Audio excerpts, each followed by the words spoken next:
Alors, si on poursuit un petit peu, conclusion, on a obtenu que l'application est linéaire, elle est de R3 dans R2. Donc, effectivement, ce n'est pas un endomorphisme. Les questions d'adjectifs surjectifs, on les regardera après. Et encore une fois, le même principe. Alors là, je ne vais peut-être pas tous les balayer en détail, mais pour l'application de R2 dans R3, qui est celle-ci, encore une fois, de scalaire, de couple, on fait nos petits calculs, on tambouille l'application linéaire. Mais, comme elle est de R2 dans R, pardon, comme elle est de R2 dans R3, ce n'est pas un endomorphisme. Et pour celle-ci, on va s'arrêter. On va ensuite passer à un petit peu d'injectivité surjectivité, et le petit E, il sera à part. Donc là, tout ce qui est linéarité, si vous faites bien attention aux objets à manipuler, c'est pas du tout censé être compliqué. Alors je vous laisse un petit peu par exemple celui-ci, 5 secondes. Et puis après, on va passer doucement à tout ce qui est injectivité, surjectivité. Allez, on va dire qu'on est bon. Alors, pour l'injectivité, surjectivité, qu'est-ce qu'on va avoir? Donc je repars, là c'est une autre contribution. Alors j'ai caché les choses qui étaient du coup qu'on a déjà abordées. Alors pour le petit b, alors là donc j'aurais dû le cacher aussi celui-ci. Le petit b, la linéarité, bon bien sûr même principe. Donc ça on passe. Ensuite c'est là qu'on arrive sur les choses nouvelles. Est-ce que notre application est injective? Alors l'affichage c'est bon, j'ai un tout petit peu diminué la taille. Ouais c'est peut-être mieux comme ça finalement. Donc ici, pour tester l'injectivité, le principe, on peut passer par le noyau. Effectivement, ici, ça marche très très bien. Alors le noyau, là, c'était l'objet nouveau sur l'application linéaire. Je vous réencadre bien la définition. C'est ça. Donc le noyau de l'application U, c'est l'ensemble des éléments de l'espace de départ. Donc pour nous, c'est l'ensemble des XY dans R2 qui vérifie U de grand X égale 0 en notant grand X égale XY. Attention à un point important, je vais le noter. Je fais une petite incartade sur le tableau. Hop, ici, injectivité, donc ces petits points méthode, on va dire.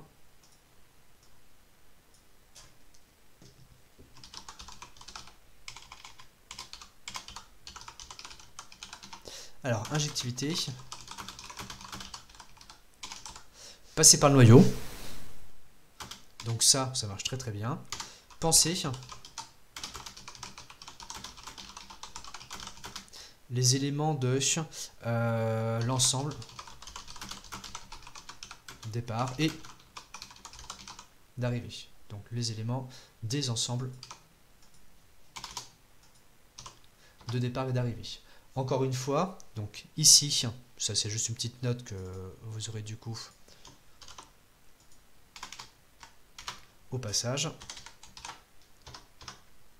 Si on revient à notre exercice, on va voir quoi? Ici, l'élément de l'ensemble de départ, c'est un couple grand X égale XY. À l'arrivée, c'est U de X égale 0. Ce 0, bon là il peut sembler un petit peu énigmatique. Vu le contexte, je remonte un tout petit peu, on arrive aussi dans R2. Ça se voit ici tout en haut de l'écran. Conséquence, notre élément de l'ensemble de départ, c'est le 0, le couple 0, 0. Le premier mot encadré, c'est ker. Effectivement, là c'est le noyau de U, c'est le noyau de U. U de X égale 0. On résout, on traduit ça par un système. Parce qu'on a une égalité de deux coordonnées, on se retrouve avec, si on prend l'expression, petit x qui est égal à 0, deuxième coordonnée, x plus y égale à 0 aussi. Ensuite, c'est juste un brave système de 2. On le résout de manière la plus bête qui soit, et là c'est instantané. On tombe sur x égale 0, y égale 0. Donc le principe ici, ce sera jamais très compliqué lorsqu'on est de R2 dans R2 ou de R2 dans R3, enfin ou de manière générale de Rn dans Rp, ce sera finalement résoudre un système. Donc je vous remets ça en 2 secondes, je note juste ce que je viens de dire à côté. Hop.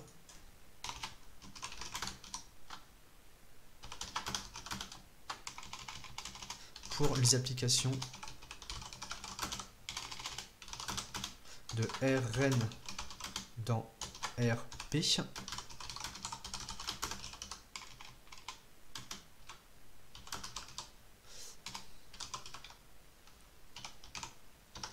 cela revient à un système.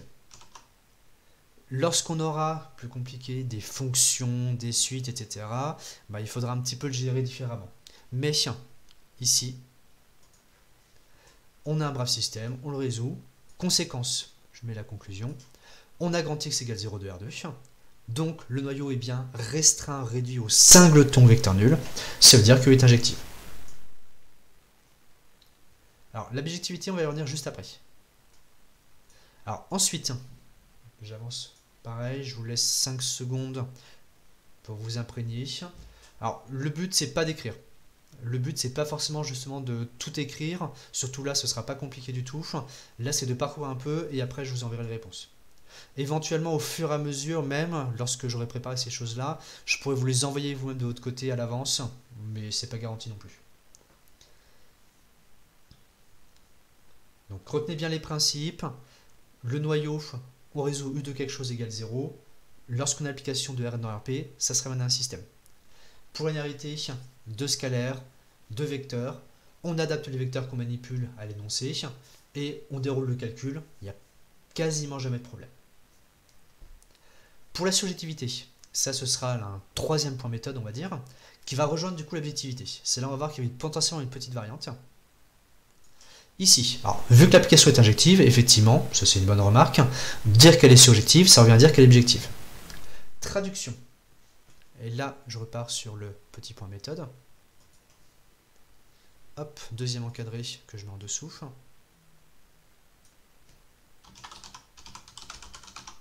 Pour la surjectivité, donc cette fois-ci,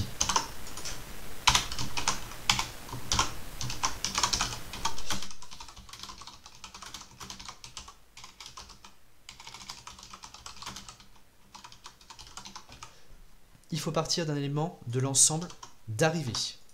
Attention. Donc cet élément de l'ensemble d'arrivée, on va le noter grand Y. Et ensuite, résoudre l'équation. Alors, je vais mettre l'équation entre guillemets, parce que là, ce sera des fois, ça sera dans un système d'équations, comme ici. Mais sinon, dans d'autres situations, ce sera un truc complètement différent. Donc là, c'est bien à voir un petit peu au fur et à mesure. Mais il faudra résoudre l'équation U de grand X égale grand Y d'inconnu grand X dans grand E. Grand E, espace de départ. Et encore une fois, je recopie exactement ceci. Ce principe-là, de toute façon, il va s'adapter à chaque fois. Pensez bien à adapter les éléments des ensembles de départ et d'arrivée. Traduction ici. Hop, on est ici. Où est-ce qu'on était? Là. Donc, traduction. Un élément de l'ensemble d'arrivée, AB dans R2. Un élément de l'ensemble de départ, c'est le petit XY dans R2. On se fixe le AB par rapport aux notations. Je vais rajouter ça ici. C'est entre guillemets, c'est grand Y qui est égal à AB appartenant à R2. Et on résout ici, pareil, je mets au-dessus, grand Y égale U de grand X. Donc cette équation grand Y égale U de X. Vu qu'on travaille en coordonnées, ça se ramène à, je remonte un tout petit peu par l'expression de U. Où est-ce qu'elle était l'expression de U? Était ici. On va donc vouloir que le couple X plus Y soit égal au couple d'arrivée AB. Ce qui donne donc bien le système qui est en dessous. Première coordonnée A égale X. Deuxième coordonnée, ah, il y a un petit bug de signe. Il y a un tout petit bug de signe. Hop, qu'on va rectifier au passage. Donc là, c'est petit b égale X plus Y. Désolé, je ne l'avais pas vu avant. Alors, ici, c'est b égale X. Hop, plus Y, avec XY dans R2. Traduction, on résout. On va se retrouver avec alors, X égale petit a, ça ne change pas. Et ensuite, Y égale B moins A. Alors là, il y a peut-être du coup un bug de signe aussi. C'est censé faire Y égale B moins X du coup. Alors je vais juste changer par-dessus. Ne vous inquiétez pas. Hop, donc là, je cache ce petit truc là. Et je vais écrire hop, à côté, puis après je le remettrai au bon endroit. Alors, Y, on est donc censé avoir B moins petit x. Et ce petit b moins petit x, ça se retrouve à être b moins a. Donc conséquence ici. Chut. Hop. Là on a ceci. Et on a donc, alors là c'était un petit truc, une petite étourderie que j'avais vu. Bah, c'est pas deux solutions uniques, c'est un seul couple solution unique. Donc ici, on se retrouve avec tac, une solution unique bien sûr, qui est x égale a, et donc effectivement pareil, il faut adapter b moins a de la même manière, tac, tac, b moins a. Hop, je juxtapose ça ici, et c'est pas trop, du coup ça va. Conséquence. Alors, adapter, nanana. Alors, des petites questions rapides. Si on a R3 qui va dans R2, c'est forcément non solutif du coup. Alors ça, c'est le genre de choses qu'on va voir au fur et à mesure, mais vous pouvez commencer à le pressentir effectivement. Adaptation d'arrivée et départ, c'est tout simplement, ici, on a couple, couple, donc AB à l'arrivée, XY au départ. Vous verrez juste la différence par rapport à après. Alors, on a donc une solution unique, x égale a, b moins a. Ça veut dire quoi? Quel que soit l'élément de l'ensemble d'arrivée, on a un unique élément au départ qui est un antécédent. Donc l'application est, donc l'application est surjective par rapport à ce qu'on voulait. Comme elle est injective et surjective, elle est bijective. Et donc c'est un automorphisme. Et effectivement, alors là, c'est par rapport à la remarque qui a été faite, et ça effectivement c'est une remarque que je voulais dire. Ici, je vais le rajouter dans la marge. Non, si c'est ça.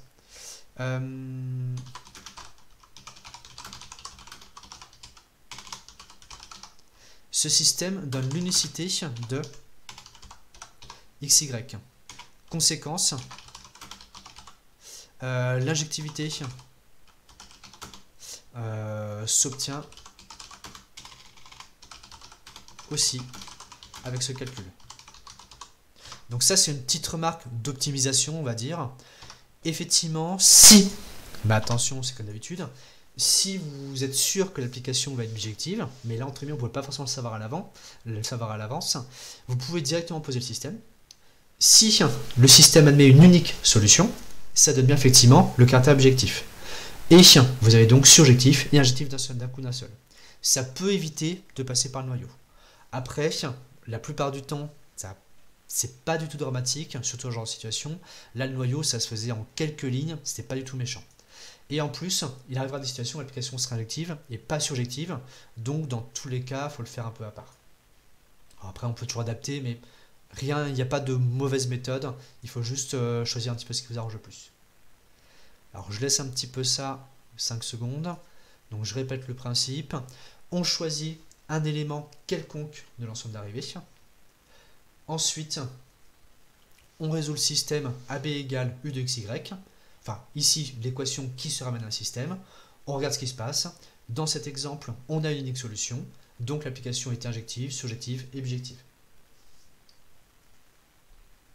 J'avance un petit peu. Ok. Pour notre application de R3 dans R2. Là, alors linéarité, je passe. Si on regarde l'injectivité, là, première adaptation, notre élément pour l'ensemble, pour l'injectivité, c'est un élément de R3. Conséquence, on est censé avoir un triplet. Ensuite, le principe est exactement le même. Donc là, je passe un petit peu plus vite. On résout U de grand X égale 0. On a notre petit système à résoudre en prenant les expressions. Donc ici, x plus z 5y égale 0. On résout instantanément et on se retrouve avec, attention, y égale 0. Donc lui, il est fixé. Et ensuite, pour le petit x égale, pour le x égale moins z, ça se traduit par ici, tac, tac,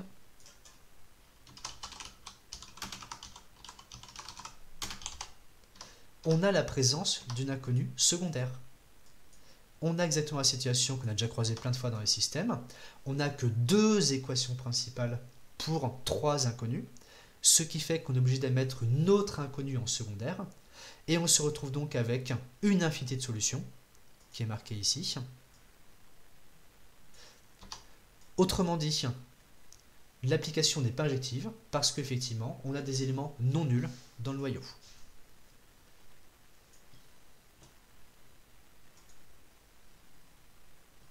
On est bon? Alors, je vous laisse pareil, je vous laisse 5 secondes un petit peu le principe pour l'injectivité, et on va passer doucement ensuite à la surjectivité. Alors, prise de parole, c'est pourquoi M. C'est juste que là, comme on a fait l'injectivité, qu'elle n'est pas injective, on a besoin forcément de faire la surjectivité ensuite. Alors, là, c'était juste par rapport à la question posée. On demandait les deux. Parce que enfin, sinon, si on doit raisonner en termes d'automorphisme et tout, il n'y a pas besoin. Parce qu'à chaque fois, c'est bijectif. Alors là, la question, dans l'énoncé, tout simplement, c'était injectif, si je me souviens bien, c'était injectif, surjectif, et ensuite, etc. Alors, si la question, c'était effectivement juste est-ce que c'est objectif, là, on s'arrête là. Mais si la question, c'est Ok. répondre à tout, bah, on fait tout. Et là, en l'occurrence, on fait tout. On est bon? Alors, sur la surjectivité. Donc, pareil, encore une fois, le même principe. Un élément ensemble d'arrivée, ici, c'est un couple. Un triplet l'ensemble de départ, donc enfin, un élément l'ensemble de départ, ici c'est un triplet. On résout le système AB égale U de x, y, z. On se retrouve avec un système qui est celui-ci. Je vous l'entoure vite fait. Ce système, exactement comme précédemment, on a une infinité de solutions qui arrivent, mais on a toujours au moins une solution. Conséquence, on peut bien dire que l'application est surjective. Alors, effectivement, donc là, ça rejoint un petit peu les remarques qui commencent à se faire, donc ça c'est très bien. Si vous posez directement ce système, le fait qu'ici il y ait une infinité de possibilités, ça vous dit que l'application n'est pas injective. Donc ça peut être aussi encore un moyen de conclure rapidement. Est-ce que on est bon là-dessus?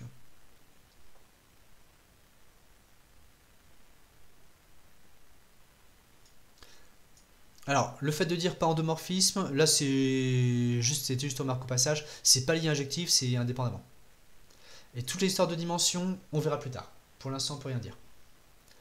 Alors, tout ce qui est donc injectif surjectif, je répète le principe sur la nouvelle méthode. Injectivité, possibilité de passer par le noyau, bien adaptation de l'espacement de départ et d'arrivée. Surjectivité, ça c'est ce qui est souvent des fois le moins bien fait, alors que c'est pas censé être compliqué. On part d'un élément de l'ensemble d'arrivée grand Y et on résout U de x égale grand Y. Et après, ça marche toujours. Enfin, et après, on regarde un petit peu cas par cas. Alors attention aux interprétations, là les méthodes, c'est les méthodes générales. Elles marchent ici simplement parce que l'application de Rn dans RP, mais si vous avez des exemples de fonctions, d'applications linéaires plus compliquées avec des fonctions, des suites, bah vous ne pourrez pas toujours faire les deux d'un coup. Donc attention aux fausses conclusions liées au fait que là c'est gentiment des applications de Rn dans RP. Dernier exemple qu'on n'a pas fait, enfin le petit E qu'on n'a pas fait, ici. Alors pour le petit E, il était un chouïa plus technique, tout simplement parce que il y avait des paramètres. Attention, première chose que je vais mettre ici.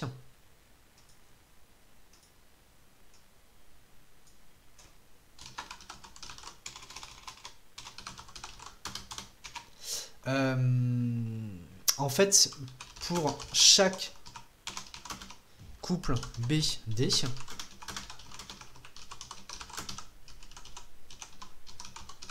on a une application différente. Alors je réadapte ma mise en page. Tac. Tac. Tac. Application différente.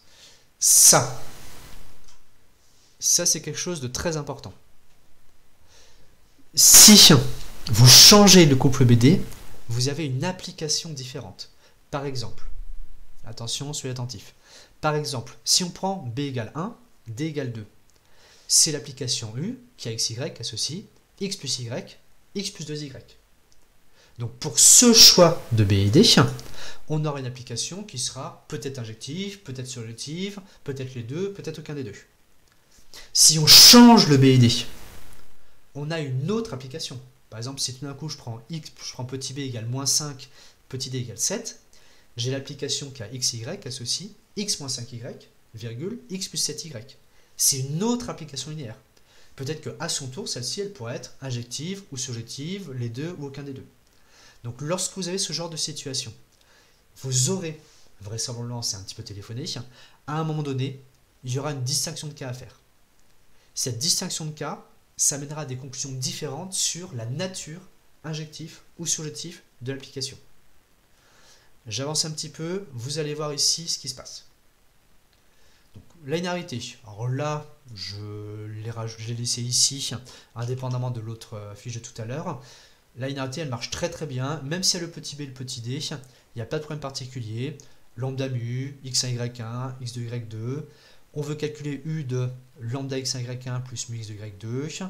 On regarde un petit peu ce qui se passe, on réinjecte, et on fait encore une fois apparaître, je remets le petit squelette, on force l'apparition de lambda et mu en facteur, avec le plus entre les deux, et conséquence, on arrive naturellement à lambda fois u de truc, plus mu fois u de machin. Donc ça, il n'y a pas de problème particulier. J'aurais oublié un petit dé.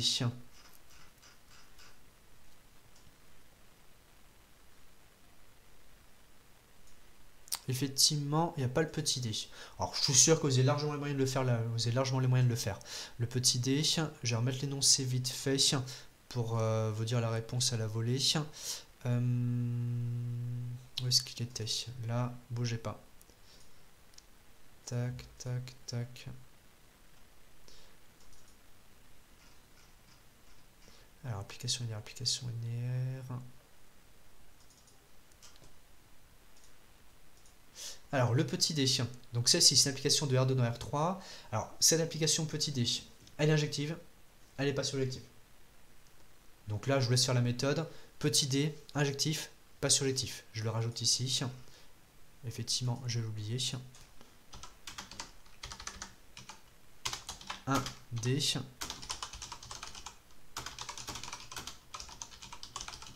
Injectif, mais pas surjectif. Donc, vous les appliquez les méthodes comme on a vu, il n'y a pas de problème particulier, c'est super simple. Retour sur le E. Ici. Alors, la linéarité, on a l'application de R2 dans R2, conséquence, on a bien un homomorphisme. De suite, enfin, pour l'injectivité, là, il va y avoir des changements. On résout u de y égale 0, 0. Donc là, c'est la méthode avec le noyau, elle marche très bien. Le système instantané à écrire, on se retrouve avec, attention, ici, lorsqu'on fait 1-2, première ligne moins deuxième ligne, on a une équation du type b-2 fois y égale 0. Conséquence, alors là, elle a directement fait l'autre équation, mais de toute façon, le problème est le même. Si le b-d est égal à 0, cette équation devient 0 égale 0.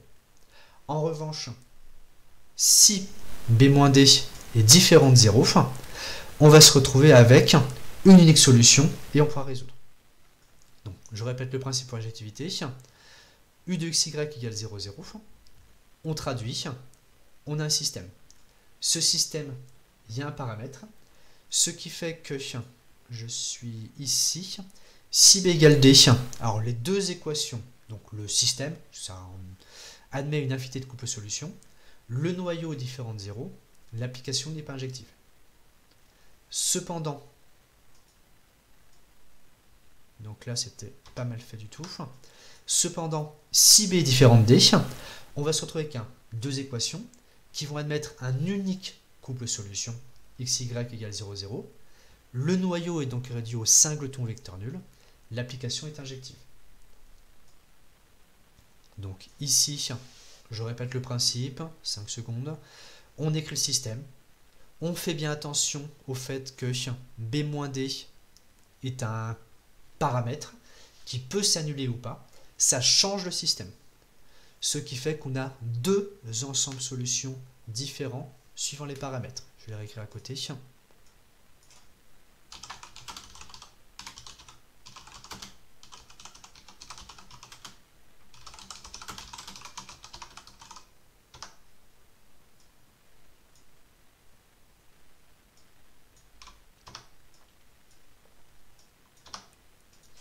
Hop. Deux conclusions différentes suivant les paramètres. Je continue à avancer doucement. Rappelez-vous, je rappelle le principe. Là, on essaie de parcourir un petit peu tout. Alors effectivement, vous n'avez pas forcément le temps de noter, mais c'est pas dramatique. Vous pourrez largement reprendre. Parce que si je vais à la vitesse d'une... vous pouvez copier. De toute façon, au final, il y a quand même toujours un certain nombre non négligeable, ça je l'ai vu dans les témoignages, qui finalement n'arrivent pas forcément à tout noter au fur et à mesure, et qui sont obligés de reprendre derrière un petit peu. Donc, je me suis dit, Autant parcourir rapidement les idées pour après, et vous pourrez repier ensuite tranquillement par ailleurs. Alors, on va juste voir si j'arrive à me tenir bien comme il faut. Pour la subjectivité. Donc là, même principe. Alors là, la personne a remis la définition d'IMU. Bon, ça, c'est facultatif, on va dire, comme d'habitude. Hop. C'est pas essentiel ici. La question clé, c'est est-ce qu'on a IMU égale R2? Donc c'est surtout ça qui m'intéresse. Et le principe, encore une fois. Alors là, bon, ça se voit, la personne était un peu embêtée au niveau des lettres, parce qu'il y avait déjà du X, du Y, du B, du D. Bon, on s'est retrouvé avec un couple AT dans R2. Pourquoi pas, hein. Après, ça pourrait être alpha-bêta, ça pourrait marcher aussi. Hein. Et on résout. Donc ça, c'est le point clé que je vais vous entourer. Donc je vais plutôt encadrer, ce sera plus direct. Tac. Ça, c'est le point clé, l'application de la méthode qu'on a vue, donc très bien faite. On se fixe un élément à l'ensemble d'arrivée. On résout U de XY égale à AT d'inconnu XY. Le système, on le déroule. On se retrouve avec deux équations avec encore une fois un, où est-ce qu'il est ici, B-D, D-B qui apparaissent en facteur. On se retrouve donc avec un cas particulier, donc là qui était très bien mis, pour B égale D. Alors ce système-là, donc là ça pourrait être marqué un tout petit peu plus explicitement. Alors comment je fais un différent? Je vais faire un différent à la Python, on va dire. Voilà. Donc ceci, si B est différent de D, le système se résout et on obtient X et Y avec un unique solution. D'où le premier cas. Je lance doucement. Ouais, comme ça c'est bon. Premier cas.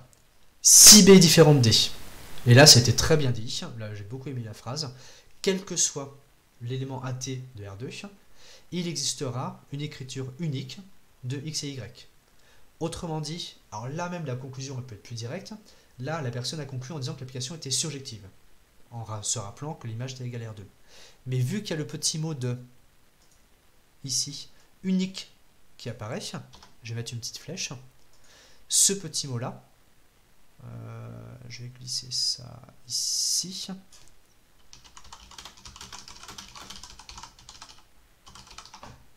c'est exactement comme tout à l'heure, les remarques ont été faites.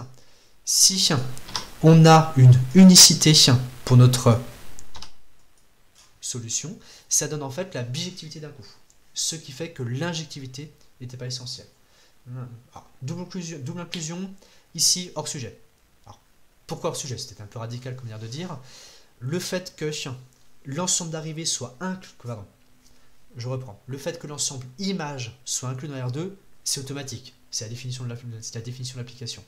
Donc on se préoccupe uniquement de savoir si un élément de R2 s'écrit bien comme image de quelqu'un. On fait que ça.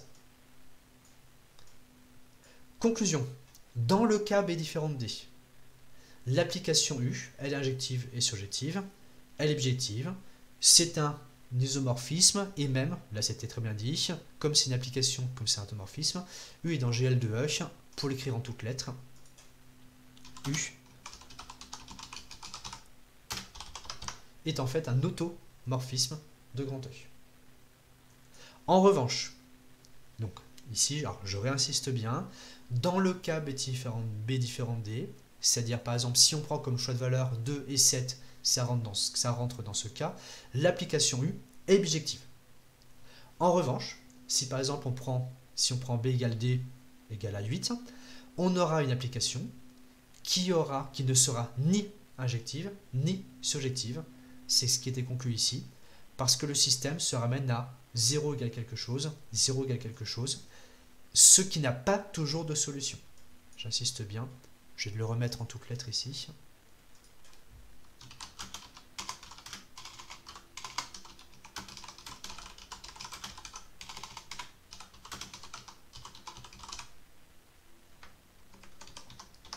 Donc on n'a pas toujours un antécédent pour ce système, ça veut dire que l'application n'est pas surjective. Alors, pour cet exercice, on est à peu près bon. Alors s'il y a des petites questions à la volée dans le chat, je peux y répondre. Et sinon après on va enchaîner sur l'autre exercice Comme ça, je vous laisse bien le temps au passage de regarder. Donc celui-ci, c'était le plus technique, hein, parce qu'il y a des paramètres, et surtout dans l'interprétation, c'est surtout ça qui est important. Là, c'était pas mal fait du tout. C'était vraiment bien fait. Alors, Cacapo, vas-y. Mais donc la conclusion, qu'il y a une infinité de solutions, c'est pas ça qui nous dit que c'est pas sur. Alors, la conclusion qui a une infinité de solutions, c'est... J'ai pas entendu la fin. Au-dessus de une n'est alors pas surjectif, c'est écrit qu'il y a une infinité de solutions. Ouais. Mais c'est pas ça qui nous permet de dire que c'est pas surjectif, si? Oui, ah, effectivement, oui. J'avais pas vu que la formulation n'était pas tout à fait pas inadaptée. Tout à fait juste. Mince. Je remets ça. Oui, c'est pas tant l'histoire d'infinité de solutions, c'est le fait qu'il n'y a pas toujours de solution. Effectivement, j'ai eu trop vite. Le système donne ceci, donc ça c'était bon. Et alors donc, non. Je vais du coup cacher ça pour le remplacer. Hop, hop. Et bah, on va dire que c'est ça. Ah. Hop, tac, hop, repasse devant. Voilà. Je fais du bidouillage, mais comme ça après vous aurez un PDF à peu près propre. Donc ici, le système donne ceci. On n'a pas toujours d'antécédent, parce que la première équation par exemple, je vais vous la écrire à côté pour un tout petit peu insister. La première équation, elle se ramène à 0 égale A moins T. Conséquence, attention, hein, A et T, où est-ce qu'ils sont? Ici. A et T sont fixés. Ce ne sont pas les inconnus.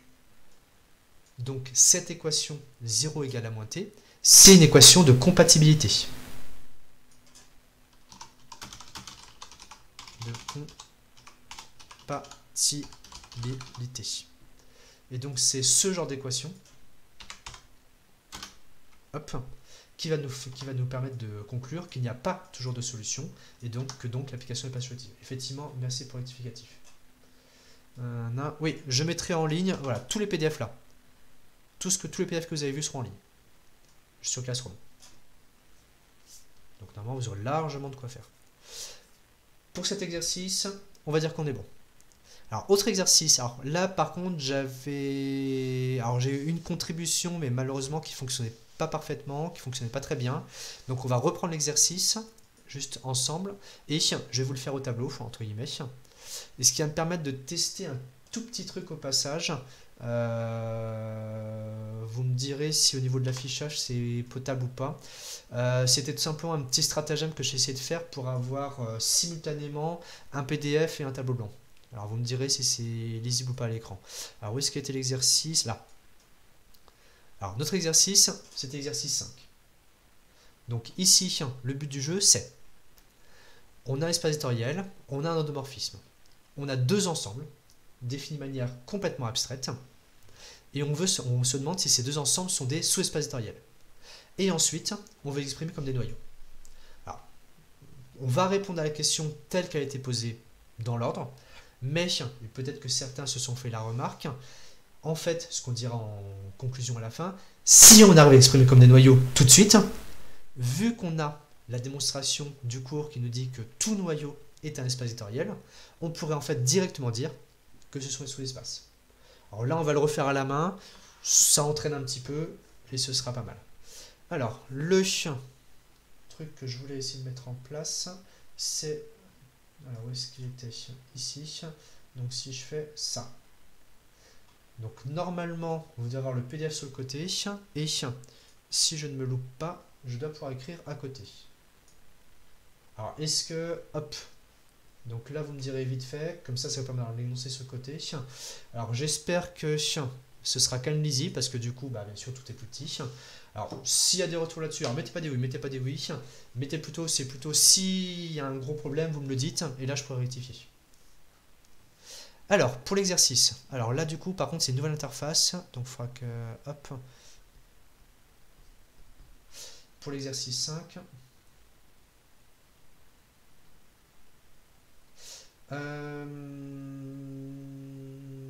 Non. Juste pour l'énoncé, pas tout le TD, là tel quel, c'est pas possible dans la configuration que j'ai mise. Donc à vrai, au fur et à mesure, je verrai si je peux affiner. Alors, pour l'exercice 5, alors, je remets, parce que moi par contre, j'ai pas les deux simultanément. Tac.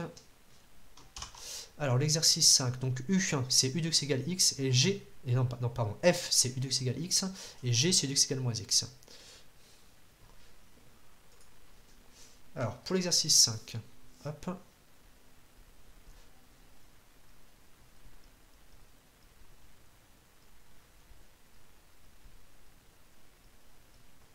Alors, grand F, c'est l'ensemble des x dans grand E, tel que U de x égale x. On veut montrer, donc là avec la définition,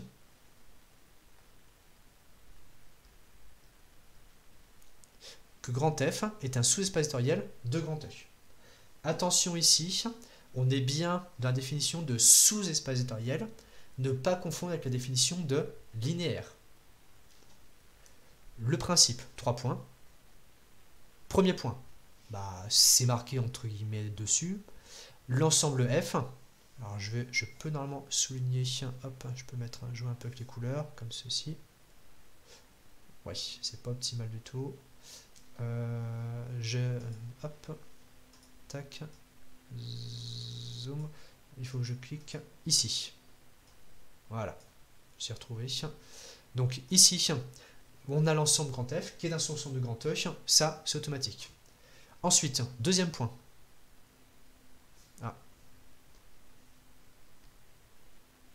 Normalement c'est bon. Ah non, il est resté en mode trait. Hop, excusez-moi, j'ai un tout petit peu expérimenté ce logiciel, mais c'est pas encore. Tu as un tout petit peu encore, c'est pas encore tout à fait ça. Deuxième point. Est-ce que le vecteur nul de grand E, attention, appartient à F? Alors là, tout simplement, oui, car l'application U est linéaire. Petit rappel, effectivement, toute application linéaire envoie le vecteur nul sur le vecteur nul. Donc par rapport à l'énoncé, donc là comme ça c'est pas mal, je peux changer, et vous avez toujours les trucs qui s'affichent au tableau. Par rapport à l'énoncé, où est-ce qu'il est? Je vais vous basculer le cours du coup sur la partie gauche, comme ça je pourrais vous remettre le point en même temps. Alors, cours exercice, application linéaire, j'ai oublié de le préparer avant celui-ci, tac, ici. Donc c'est la propriété qui était ici. Je vous l'entoure, comme ça vous l'aurez sur le côté gauche. Tac. Donc cette propriété-ci, dans les règles de calcul, on a vu que U de 0F était toujours égal à 0F. Conséquence, je reprends mon exercice.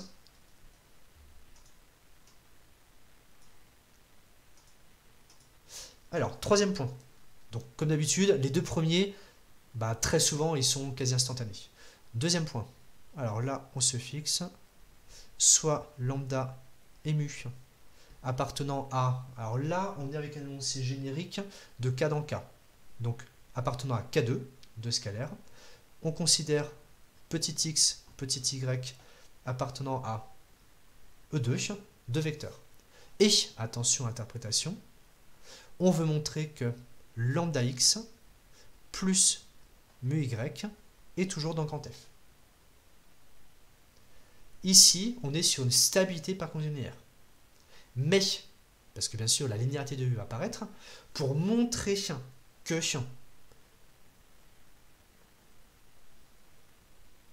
petit z, ce petit z égal à x plus mu y est dans grand F, on va montrer, donc on veut U de z égale z. Traduction, on va calculer. On calcule U de z et on espère tomber ensuite sur, je check un tout petit peu ma chaise pour être plus en face de la tablette, on va se retrouver avec U de z qui est égal à U de lambda x plus mu y. Ensuite, comme l'application U est linéaire, on va pouvoir décomposer. On va se retrouver avec lambda U de x plus mu U de y Donc ça, si je mets une petite note en vert par exemple, normalement je peux. Hop.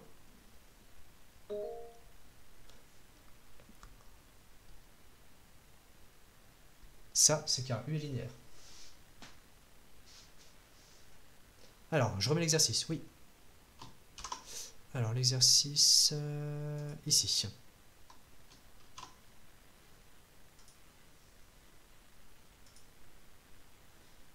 Alors...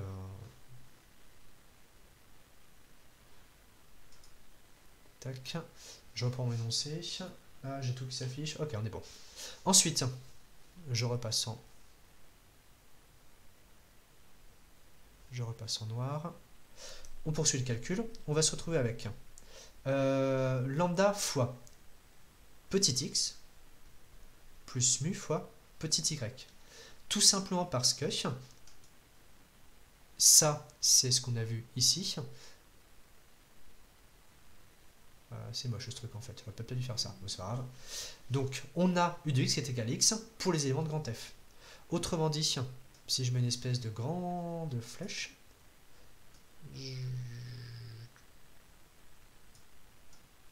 ici, on a, mince, je vais le mettre en couleur, hop,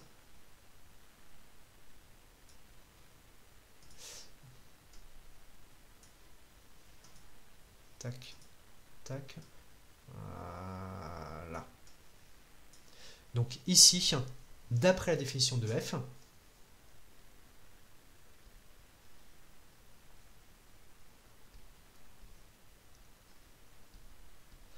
on a petit x dans grand F, donc u de x est égal à x. On a y appartient à grand F, donc u de y égale y. Ce qui fait qu'on se retrouve tout en bas avec lambda, avec lambda fois x plus mu y, c'est-à-dire petit z. Conclusion, il faut apprendre deux éléments de f au départ. On a pris deux éléments de f. Excusez-moi, oui, c'est une faute de frappe. On n'a pas pris deux éléments de f, on a... Merci pour la rectification. Là, effectivement, faute de frappe. Hop. Là, c'est des éléments de f, effectivement, qu'il nous faut. Tac, tac, tac, tac, tac, tac. Ok. Alors, le principe, donc, bien faire attention. C'est pas compliqué en vrai. Le calcul, il y a zéro calcul. C'est juste l'aspect abstraction, le fait que ce soit complètement formel qui peut être un petit peu déroutant. On s'appuie bien sur nos définitions, f sous espace, premier point, inclusion, cadeau. Deuxième point, vecteur nul. Est-ce que l'image du vecteur nul est égale au vecteur nul? Oui, parce que l'application est linéaire. Ensuite, alors je vais peut-être être un tout petit peu plus précis, juste sur ce point-là. Donc le fait que oui, car U linéaire, c'est pour dire que, je le mets ici, U de 0 est égal à 0. Troisième point, comme d'habitude, le plus technique entre guillemets, deux scalaires, deux éléments du sous-ensemble. Effectivement, ça c'était bien vu. On veut montrer que lambda x plus mu y reste dans le grand F. Autrement dit, on veut U de z égale z. On fait le calcul, et en utilisant le fait que x et y sont dans le grand F, on peut simplifier et on obtient le truc. Alors, pour l'ensemble G, c'est exactement pareil. Alors, U de 0E égale 0F en général, mais vu que notre application U est de grand E dans grand E, ça fait bien 0E. Donc, ensuite, pour l'ensemble G, c'est exactement le même principe. Donc, on ne va pas tout refaire. Donc là, je vais faire un petit échange. Je vais devoir faire un échange de tableaux. Donc là, attention, je vais devoir passer à une page suivante. Désolé. Alors, où est-ce que c'est pour ajouter une page sans tout effacer? Normalement, c'est là. Touc. Alors, je peux refaire précédent, suivant. Ok, on est bon. Donc, pareil, ce tableau-là, je pourrais vous l'exporter en PDF. Normalement, c'est faisable. Et puis après, je pourrais vous le mettre. Par contre, je ne peux pas afficher simultanément deux pages du tableau. Ça, je n'ai pas trouvé en tout cas. Alors, deuxième étape.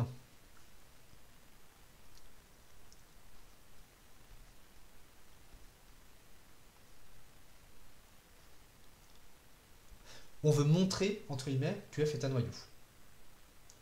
Ici, donc la définition de grand F, vous l'avez toujours sur le côté, dire que petit x appartient à grand F, c'est équivalent à dire que U de x égale petit x. Si on veut un noyau, la définition de noyau, c'est V de x égale à 0. Bah, tout simplement, pour faire apparaître quelque chose égal à 0, on va tout basculer du côté gauche.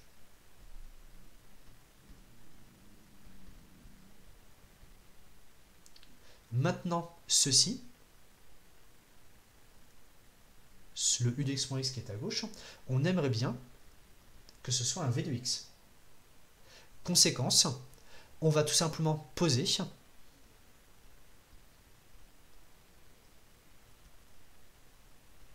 l'application v comme étant égale à u moins l'application identité de grand E.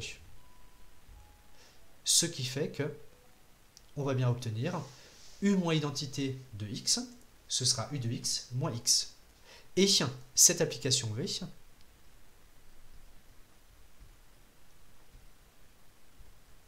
elle est linéaire. Alors pourquoi est-ce qu'elle est linéaire? On me dit i de f. Non, attention. L'application u, alors ne mélangez pas. L'application u, elle va de e dans grand E. L'application, notre. Comment dire? Donc nos ensembles de départ et d'arrivée, c'est grand E. Ensuite, le fait qu'on a un ensemble grand F qui contiennent certains éléments précis de grand E associés à petit u, ça c'est hors sujet, enfin, c'est indépendant. Donc là c'est bien u moins l'identité de grand E, il n'y a pas de souci. C'est l'application V linéaire. Alors pourquoi? Bah là, tout simplement, pareil, je vais remettre le cours. Si vous regardez dans le cours, on avait quoi?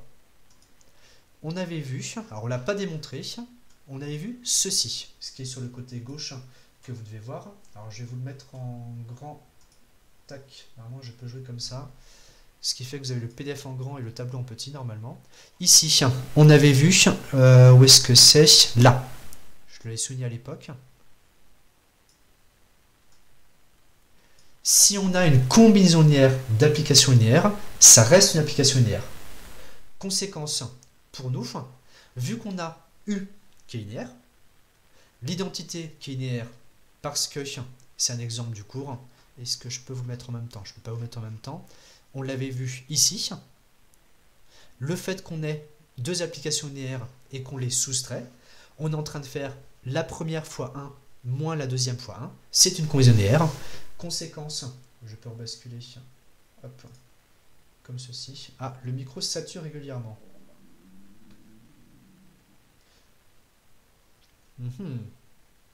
Alors, bougez pas.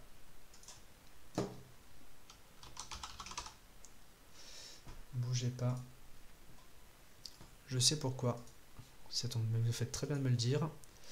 En fait, j'ai voulu tester d'avoir un petit peu plus, de mettre un tout petit peu plus d'amplification. Tac, tac. Je baisse d'un cran l'amplification. Et peut-être que ça devrait moins saturer. Ça doit être ça, je pense. Tac. Alors tout simplement, c'est parce que des fois, mécaniquement, je me rapproche du micro. Et quand je me rapproche, bah, c'est plus sensible. Alors je peux essayer d'éloigner un chouïa. Je sais pas si ce sera... Alors pareil, après vous me direz si au final vous avez plus de son. C'est pas forcément mieux. Ok, c'est pas un micro pro, hein, désolé, on est loin de là. Alors, est-ce que le son, c'est bon? Ça récupère à peu près? Ouais, c'est bon, c'est bon. Ok, vous me dites si ça marche pas le son, et puis après, pour l'instant, j'avance. Alors, où j'en étais, pardon, du coup. Oui, on revient de définition, donc V linéaire, car U est identité de E, le son. Et ensuite, alors là, je le remets entre parenthèses au passage, donc une CL, une combinaison linéaire d'application linéaire reste linéaire. Ensuite, une fois qu'on a ça, donc c'est la remarque que je voulais vous dire au passage, petite remarque importante.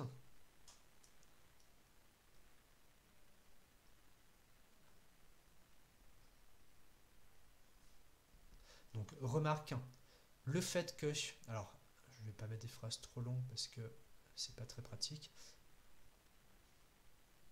Avoir F noyau implique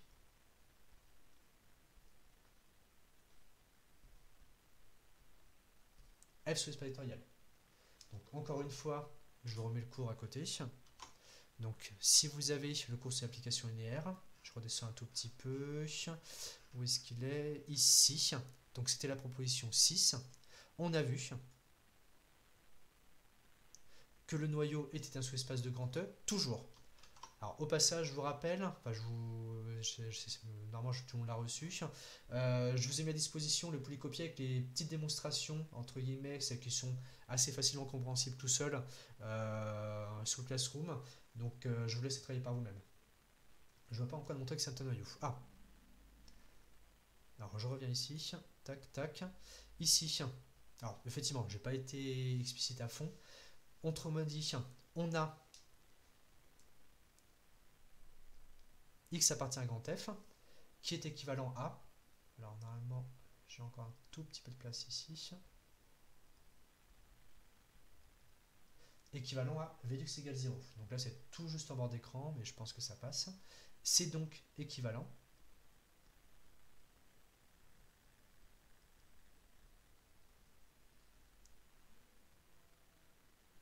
à dire que x appartient à curvé. Parce que avoir Vlux égale 0, c'est la condition qui caractérise le fait que x est dans le noyau. On est donc arrivé à dire par équivalence x appartient à f, équivalent x appartient à curvé. Autrement dit, effectivement j'ai zappé ma conclusion, autant pour moi.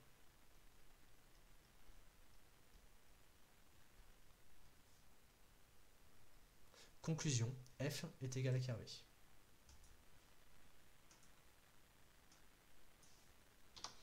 Est-ce que on est bon sur le principe curvé, curvé, oui. Je vais un tout petit peu... Je peux effectivement le refaire rapidement. Donc ici... Ah, je suis en rouge maintenant. Tac.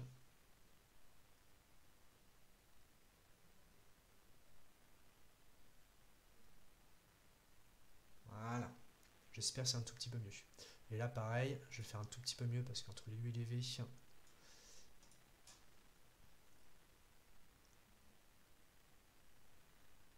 Voilà.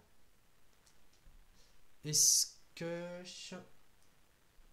on est bon là-dessus? Pas besoin de faire une option. Ah non, là, typiquement, c'est juste une manipulation d'une égalité. Par équivalence, ça marcherait très bien. Pas du tout besoin de faire une double application. Alors, pour le G, alors, on va pas refaire en détail, c'est exactement pareil. Donc, le fait que G soit un sous-EV, bah ça c'est pour vous. Alors, quand je dis sous-EV, c'est sous-entendu sous-EV à la main. Si vous voulez manipuler exactement comme on a fait, vous le refaites, il y a juste un petit moins qui change. En revanche, pour le G, vu qu'on a dans la définition de G, vous avez, je vous remets l'énoncé, ce sera peut-être plus simple pour voir, hop, comme ceci. Donc, comme dans la définition de G, si vous regardez l'énoncé, vous avez u de x égale moins x. Autrement dit, si on ramène du côté gauche, ça fera u de x plus x égale 0. Autrement dit, le G, ce sera le noyau de u plus, cette fois-ci, identité de grand E. Le noyau de u ne nous intéresse pas. Le noyau de u est leur sujet. Il n'a pas de rapport avec grand F ni avec grand G. Donc il ne nous intéresse pas. Et effectivement, dans ce genre de situation, alors on va le croiser, ces ensembles, mais ces ensembles, ce sont des exemples assez typiques de noyaux, qui sont donc des sous-espaces. Tout ça, ça se fait d'un coup. Alors, est-ce qu'il y a des questions là-dessus? Sinon, après, on va passer sur autre chose pour la fin.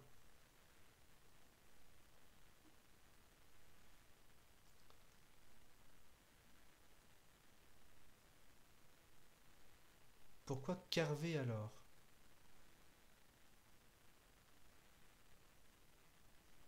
Je Je comprends pas la question.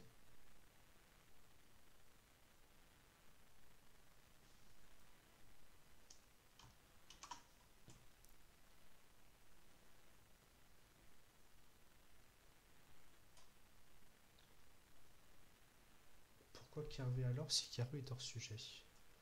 Bah c'est juste que par le calcul, c'est pas le noyau de U qui apparaît, mais c'est le noyau d'autre chose.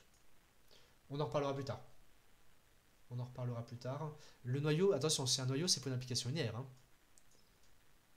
Attention. Hein. Alors, on en reparlera si besoin après coup. Qu'est-ce que je voulais vous dire ensuite maintenant? Alors, par rapport aux choses qu'il nous reste à faire, il faudrait qu'on fasse. Est-ce que je peux le réouvrir? Tac, tac, tac. Ici. Là. Sur les polynômes, il reste encore un gros aspect qu'on n'a pas fait. C'est tout simplement, où est-ce que c'est l'histoire de décomposition de polynômes. Alors, ce que j'aimerais bien qu'on fasse là, pour amorcer un tout petit peu le truc, ce serait faire le 15 petit a. Et ensuite, alors le 15b et petit c, c'est un peu à part, mais on va faire juste le 15a pour faire un exemple.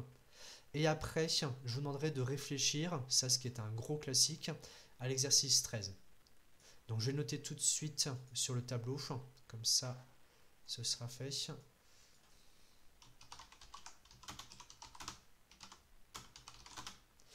Alors, poly, exercice 13 pour demain. Et ensuite, alors pareil, je sais qu'il faut qu'on finisse ici à 6 heures, donc bon, c'est un peu bourrin cette histoire. Vous avez quoi cet après-midi déjà? Tac, tac, tac. Oui, vous avez TP d'info, puis après chimique pour les PC, et puis après, etc. Bon. De toute façon, c'est juste au volontariat, donc vous gérez comme vous pouvez. Vous aurez les versions corrigées en détail. Si vous pouvez regarder un petit peu l'idée, c'est bien. Le 13 en priorité. Et si vous pouvez regarder aussi sur les polynômes. Alors où est-ce qu'il était? Truc dans le genre, décomposition.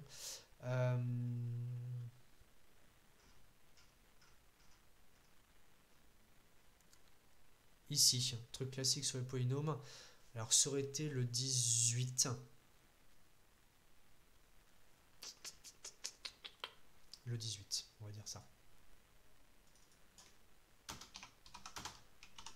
Alors je mets le E18 en fonction. Alors ceux qui ont chimie jusqu'à 6 heures, c'est compliqué. Peut-être que ceux qui finissent à 4 heures, je crois que c'est ça, pourront un peu plus se regarder. Alors, ceci dit, on revient à notre exercice. Là, ce que j'aimerais bien qu'on regarde, c'est, où est-ce que je l'ai mis? Ici, le 15A. Donc je vous l'encadre, comme ça ce sera plus visible à l'écran. Le but du jeu, on a un petit polynôme, x4 plus x cube plus carré plus x plus 1. Ce polynôme, on a rien de le décomposer dans C crochet x et ensuite dans R crochet x. Je remets le chat et compagnie, sinon je vous pose les questions. Vous avez qu'à utiliser PDF. Ah, merci. Voilà, c'est bon. J'ai mis un facteur zoom trop élevé. Pour factoriser dans C, ça le principe est très simple, ça va se faire très rapidement. Ensuite, c'est le passage à grand R qui est intéressant. Et notamment, il y a une espèce de petite fin de calcul qui va apparaître. Alors, si normalement en un quart d'heure c'est bon. Alors, je remets du coup, je vous laisse ça sur le côté, comme ça vous avez l'énoncé. Et je mets l'écran à côté. Alors, j'espère que c'est assez lisible. Je mets une page à côté et on est bon. Alors, pour l'exercice 15A pour les polynômes. Donc le polynôme P, c'est x puissance 4 plus x au cube plus x carré plus x plus 1. Décomposé dans C crochet x, ça revient à trouver les racines. Je vais vous le remettre sur le tableau, comme ça vous aurez encore les points méthode. Ça, je le mets dans un coin. Tac, tac. Le 1D, je le mets dans un coin et je rajoute ici.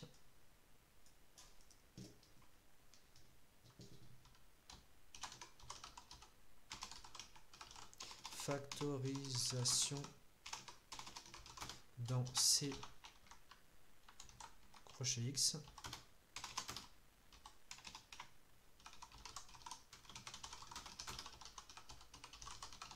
Ça revient uniquement à trouver les racines de multiplicité. Ensuite,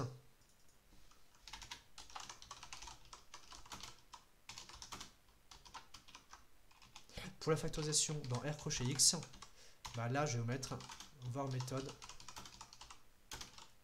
exo 15A. Si besoin, on verra en fonction des exercices comment je procéderai. Je pourrais faire un petit complément méthode en vidéo. Je peux essayer de vous faire ça. Alors, ça c'est noté, comme ça vous aurez un petit pense-bête. Ici, on va chercher les racines du polynôme. Donc, on résout. Chercher les racines, c'est ça.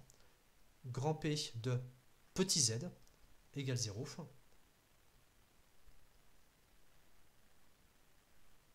D'inconnu, petit z, attention, appartenant à C. Faire ça, bon, on y va. P de z égale 0. On fait une petite équation, on se retrouve avec z puissance 4, plus z cube, plus z carré, plus z plus 1, égale 0.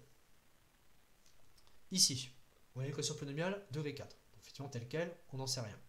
Sauf que 1 plus z carré plus z cube plus z4, bah, c'est une gentille somme géométrique. On va donc pouvoir la calculer. Et si, attention, rappelez-vous les pièges, enfin pas les pièges, c'est même plus un piège normalement, c'est une évidence. On fait attention à ne pas diviser par 0. Pour une somme géométrique, il y a le cas particulier de z égale 1. Donc si petit z est différent de 1, on peut simplifier. Donc si z est différent de 1,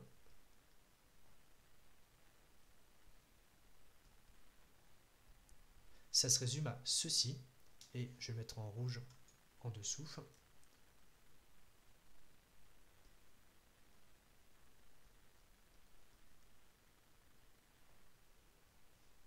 Donc ça, c'est 6z différent de 1. On reprend le calcul, on fera le cas z égale 1 à part. On va avoir donc numérateur égal à 0, on se ramène à z puissance 5 égale 1. Et bien sûr, z puissance 5 égale 1, ah bah tiens, on reconnaît les racines cinquièmes de l'unité. Conséquence, on poursuit le calcul. Ça va être équivalent à, il existe un petit k appartenant à.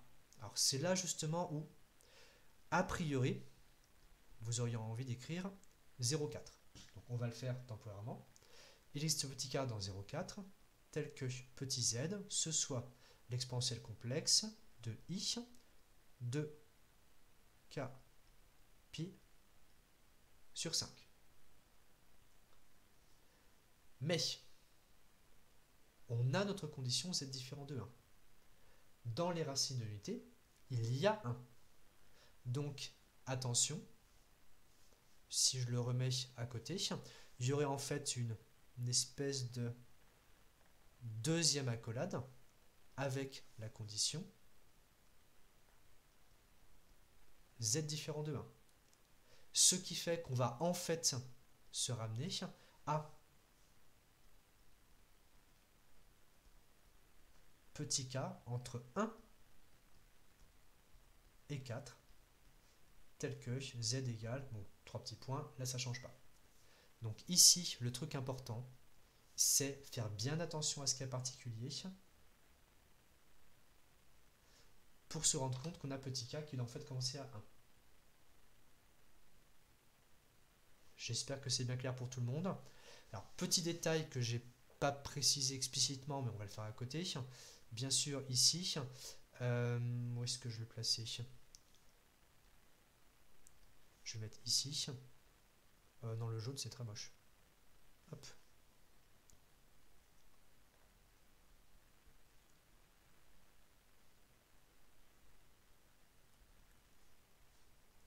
Z égale 1 n'est pas une solution. Si vous remplacez z par, si vous remplacez là-dedans par z égale 1, vous allez avoir 1 plus 1 plus 1 plus 1 plus 1, ce qui ne fait pas 0. Donc ici, comme dans l'équation polynomiale, on a une somme géométrique, on a a priori z égale 1 à part. on vérifie, on constate que z égale 1 n'est pas solution. Ça veut dire que parmi les solutions de l'équation z puissance 5, pardon, je bafouille, parmi les solutions de l'équation z puissance 5 égale 1, on est censé se limiter à celle qui vérifie z différent de 1. Ce qui fait qu'on enlève k égale 0, qui correspond à l'exponentielle de i 0, c'est-à-dire à 1.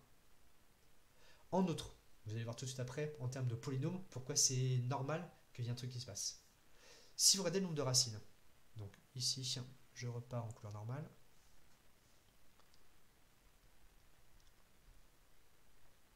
Ainsi, on a, pour k allant de 1 jusqu'à 4, 4 racines distinctes. L'autre polynôme, pour p, il est de degré 4. Conséquence, on a exactement le même nombre de racines distinctes que le degré du polynôme. Avec les propriétés qu'on a vues, il ne peut pas y avoir d'autres racines. Et les 4 racines qu'on a là sont simples.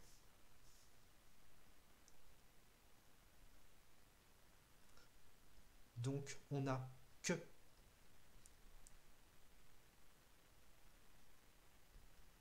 ces racines et elles sont simples.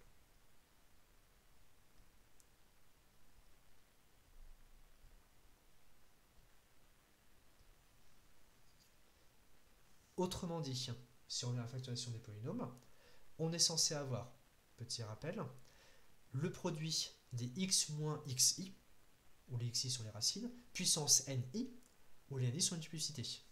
Conclusion, pour notre polynôme, on a le produit pour k allant de 1 jusqu'à 4, on a, grande parenthèse, grand X moins chacune des racines, exponentielle de i de k pi sur 5. Exposant rien, enfin exposant 1, pas rien, exposant 1 parce qu'elles sont simples, et devant, rappelez-vous, il y a un petit 1 qui est le quotient dominant à prendre en compte.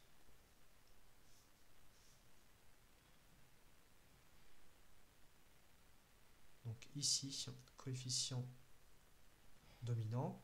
Et ici, pareil, je le mets en vert, on va dire symboliquement.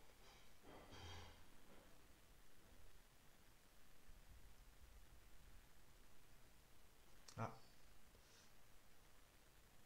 Si c'est bon. Car ici, on a des racines simples. Exponentielle de 0 égale 1, 1 pas solution. Ouais, c'est ça, exactement.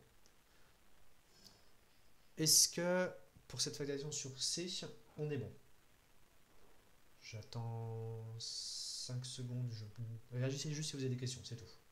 Comme ça, c'est plus simple. Réagissez juste si vous avez des questions. Donc, s'il y a des questions, vous me le dites. Sinon, par contre, je vais devoir passer de... Alors, donc, pour égal 1. Alors, z égale 1 n'est pas solution. Ça, c'est ce que je vous ai marqué ici. C'est ce que... Ah, par contre, là, si vous voyez mon curseur ou pas? Non, il n'y a pas mon curseur avec celui-là. Donc, regardez, on va faire de la magie. Hop. Si vous regardez là, ça vous devez le voir. Z égale 1 n'est pas solution. Conséquence, on exclut z égale 1 dans notre équation. Et donc, on l'oublie. Il est toujours différent de 1, c'est tout.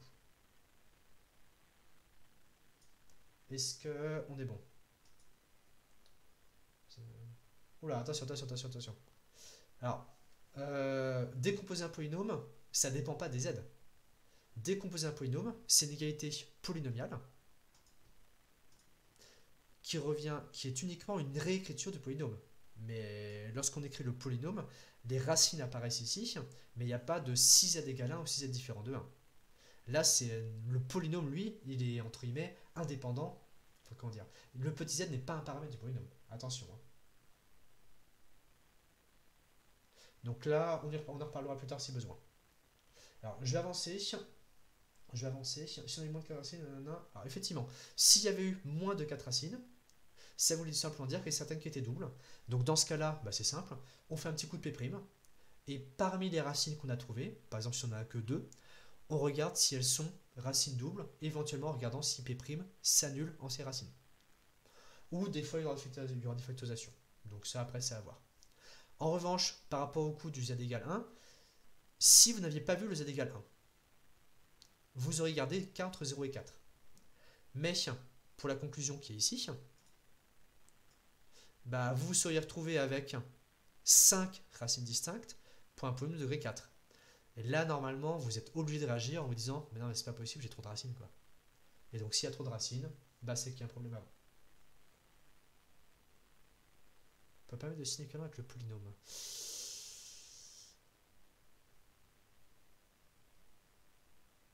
Ah, c'est pas pour l'écriture. Alors, effectivement, là, on peut imaginer que là, il y a une maladresse, pas une maladresse, mais à partir du moment où j'ai marqué là en rouge, en dessous, 6z différent de 1, c'est bon. Là, on va pas non plus trop pénailler. Alors, dernière page, il nous reste 5-6 minutes. J'aurais bien aimé faire la partie donc factorisation dans R, parce qu'il y a un petit truc technique. Alors, pour la factorisation dans R, de quoi est-ce qu'on va avoir besoin? On va avoir besoin de deux choses. Première chose, se rappeler que si on a un polynôme à coefficient réel, ce qui est le cas ici, les racines complexes sont censées être 2 à 2 conjuguées. Conséquence, je remets un petit pointeur, ici, parmi les racines EI de k pi sur 5 pour k allant de 1 jusqu'à 4, elles sont censées être 2 à 2 conjuguées. Et on aura besoin, deuxième chose, d'une petite fin de calcul pour voir comment les regrouper. Donc ici, je rajoute une page, je reprends mon crayon, et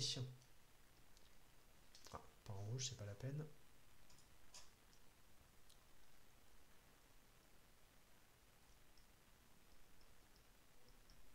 Dans R crochet X, premier point, je vais mettre un petit point méthode. Je vais marquer là-haut. Donc, voir méthode exercice 15A. Enfin, voir exercice 15A.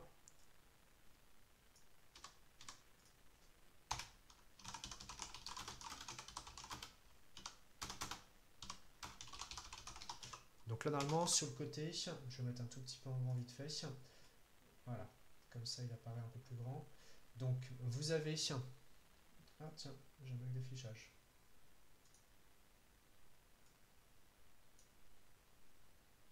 Bon, je ferai plus tard, tant pis, c'est pas grave. Donc, ici, regrouper racines de z conjuguées. Et ensuite, utiliser...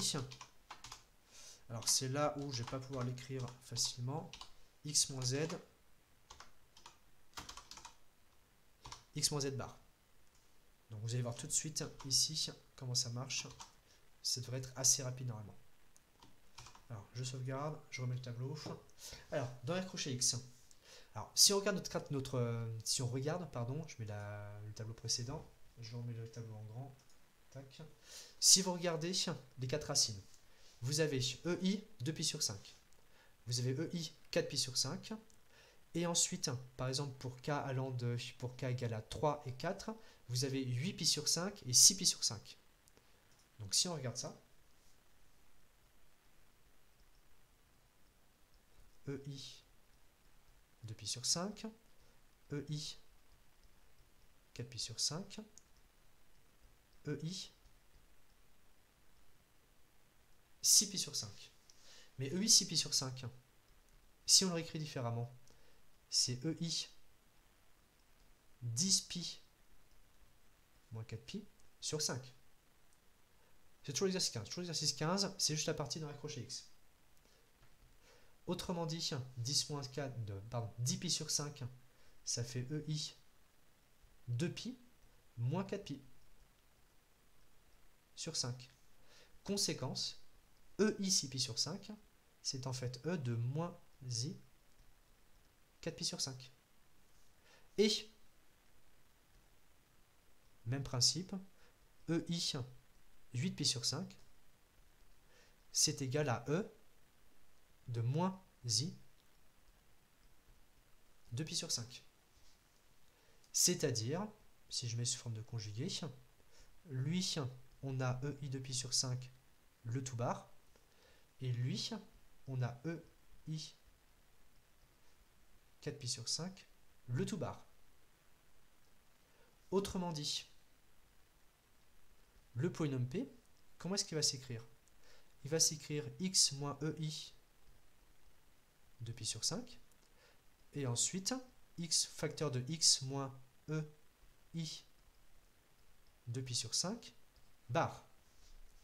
Ceci multiplié par la même chose pour 4pi sur 5. Alors là, il y a une petite feinte. Il faudra bien regarder le principe. On le refera encore. De toute façon, vous allez le refaire dans l'expression n-1, mais vous regarderez bien le principe. On regroupe ensuite les deux autres. On a x moins EI 4pi sur 5. Regardez surtout, plutôt que d'essayer de prendre des notes, il faut essayer de bien comprendre le principe. Et x moins EI 4pi sur 5, le tout bar. Je récapitule. On avait 4 racines pour k égale 1, 2, 3, 4. Ça faisait 2pi sur 5, 4pi sur 5, 6pi sur 5, 8pi sur 5. 2pi sur 5, je mets le petit pointeur, 2pi sur 5, il est là. 4pi sur 5, il est là. 6pi sur 5, il est là. Rappelez-vous, 6pi sur 5, conjugué, il est là. Et 8pi sur 5, il est là. Encore une fois, grâce à ça. On a donc bien exactement la factorisation de P, avec les racines de Z2 conjuguées. Et maintenant, on va regrouper ce morceau-là d'un côté et ce morceau-là de l'autre. Grâce à la petite formule que je vais vous écrire en dessous,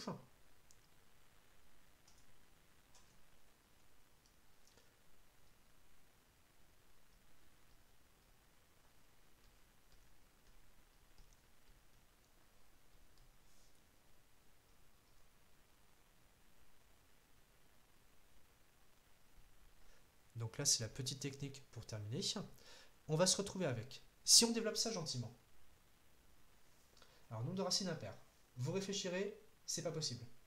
Pour la partie réelle, pour un produit, pas possible. Si on développe ça, on va avoir x carré. Ensuite, en grand X, il va y avoir z fois grand X, et il va y avoir z bar fois grand X. Autrement dit, on va faire apparaître z plus z bar fois grand X, et terme constant, zz bar. Mais ce truc-là, et c'est là justement où ça va être magique, ce polynôme-là, ça va donc être x carré moins z plus z bar, c'est 2 fois la partie réelle de z fois grand X. Et le terme constant, zz bar, c'est le module de z au carré. Autrement dit, on a obtenu ici, alors là, ça fait un peu tout bizarre.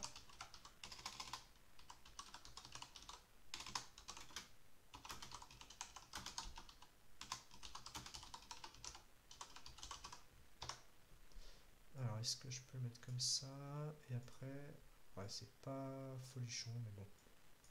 J'espère que c'est à peu près lisible en dessous. Donc, vous avez obtenu un polynôme à quotient réel, parce que la partie réelle et le module sont des réels, et l'irréductible. Alors, on peut se demander, mais pourquoi est-ce qu'il serait réductible? Tout simplement parce que s'il n'était pas irréductible, il devait avoir des racines réelles. Mais on a vu qu'il n'avait pas de racines réelles, puisque les racines, elles sont complexes, non réelles. Autrement dit, et on va pouvoir terminer là-dessus. Ah, c'est pas ça que je voulais. Tac. Conclusion. Le polynôme P. Si on regarde la partie, les deux premiers facteurs, on va donc récupérer x carré moins 2 parties réelles de EI de pi sur 5 fois grand X plus le module de EI de pi sur 5, mais tout simplement, c'est 1. Et à côté, même principe, x carré moins 2 fois la partie réelle de EI 4pi sur 5 fois grand X, et encore une fois, plus 1. Et on va simplifier ça, bien sûr on ne va pas le laisser comme ça, en x carré moins partie réelle de EI de pi sur 5, c'est un brave cosinus, 2 cosinus de 2pi sur 5 fois grand X, plus 1, et à côté, même chose, x carré, moins 2 cosinus de 4pi sur 5 fois grand X, plus 1. Et donc là, on a gagné. On a notre... Est-ce que j'arrive à tout mettre? Ouais. On a notre factorisation en irréductible dans R crochet X. Les cosinus, cosinus de pi sur 5, 4pi sur 5, ce ne sont pas des valeurs remarquables. Donc on les laisse comme ça. Si vous voulez regarder, alors pas si vous voulez, pour l'instant vous ne le regardez pas, mais les questions d'après l'exercice ont pour but justement en feintant un petit peu, donc là peut-être qu'on le fera à l'occasion, de trouver cosinus de pi sur 5 et cos 4pi sur 5, tout simplement parce qu'on a un petit stratagème à mettre en place qui permet de factoriser le polynôme p d'une autre manière.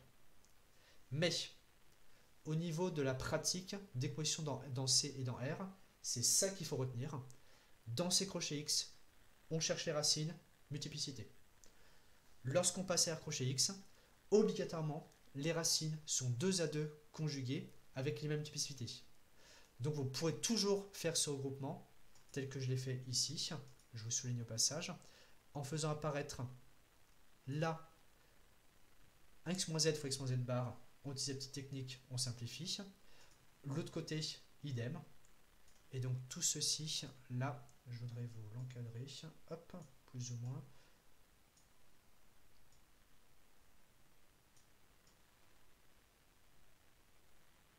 Tac. Est-ce que... Alors, P ne peut pas être scindé sur R, mais il est sur C. Alors, sur C, donc rappelez, on l'a évoqué, tous les polynômes sont scindés. Sur R, bah, effectivement, il ne l'est pas. Alors, on a 5 minutes de décalage, mais bon, je pense que ça fait pas mal de boulot déjà. Donc là, des séances d'1h30 comme ça, max, ce sera déjà peut-être assez conséquent à rebosser. Il ne manque pas un 2, la première égalité technique. 1, 2, 1, 2, 1, 2, 1, 2. Non, le 2 il apparaît après. C'est lorsque vous développez, vous avez petit z, hop, je remets le petit pointeur laser. Vous avez petit z fois grand X, vous avez moins z bar fois grand X, donc moins z plus z bar. Non, là il n'y a pas de 2. Alors, je vais vous laisser là. Alors là, bon, je vais, comme vous aussi, je vais aller manger. Mais je mettrai après dans l'après-midi les PDF et compagnie. La vidéo en ligne, pareil, elle arrivera au fur et à mesure. Alors n'hésitez pas, petit rappel, à mettre dans Discord, poser des questions dans Discord, même dans les chats généraux, ça peut aider tout le monde. Et sinon, on part sur une séance de questions-réponses, donc je vous ai dit ce soir à 6h30. Alors bougez pas, tac, tac. Alors une question, non pas de question, c'est bon. Alors M, vas-y. Mais en fait, c'était pour juste avant dans C, parce que je comprends pas, vous avez dit, enfin la question c'est, il faut factoriser P dans C, et du coup, bah, on a enlevé le cas z égale 1 parce qu'avec la formule, enfin, fallait l'enlever, et ensuite, enfin, qu'est-ce qu'il en est quand z est égal à 1 pour factoriser P, on peut pas, ou, enfin, je veux dire, En fait, telle quelle, la question n'a pas de sens en fait. Alors je sais pas trop, comment le redire. Alors ce que je propose, là justement, alors remédite dessus, on va dire. Et si jamais c'est toujours buggé, on va dire ce soir, bah passe vite fait faire coucou à 6h30, puis on pourra en reparler tranquillement. Mais est-ce que c'est le fait que tu fasses du coup P qui soit égal à 5 comme Z égale à 1 quand Z égale à 1 et que du Redis. coup c'était pas...